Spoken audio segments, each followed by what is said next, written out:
Hi mga mema cakes ko! Tara samahan niyo ko't gagawa tayo ng Spider-Man theme cake and christening theme cake. So ayan mga mema cakes ko, maglalagay lang ako ng frosting sa cake natin. Di ko na nga pala siya nilalagay sa piping bag since maliit lang naman ang cake na gagawin natin. Kaya tansya-tansya na lang mga mema ko. 7x4 nga pala ang size ng cake na to.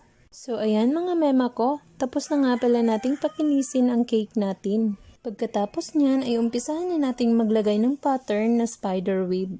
Pagpasensyahan nyo na mga mema cakes ko dahil hindi ako ganun kagaling maglagay nito. Struggle talaga ako sa ganito mga mema ko, pero para sa client natin, syempre I always try my best talaga. O diba English yun? Pagkatapos ay maglalagay lang tayo ng cake topper na Spider-Man. So ito na nga palang finish look ng ating Spider-Man theme cake mga mema cakes ko. Ngayon naman ay gagawin natin ang christening theme cake mga mema cakes ko. Bali same size lang pala to sa Spider-Man theme cake na ginawa ko. Alam nyo bang enjoy na enjoy akong gawin ng cake na to mga mema ko?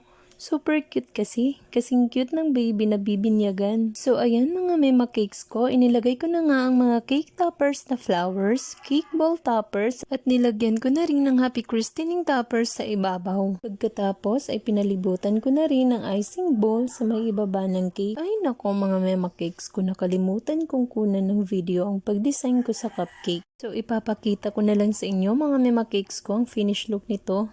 Bali nilagyan ko lang pala ng glucose ang ilalim ng cupcake mga mema ko para dumikit at hindi matumba. At ito na ang ating finish look ng ating christening combo cake at Spider-Man theme cake mga mema ko. Yun lang mga mema cakes ko. Sana'y nagustuhan nyo ang video na to. Adios!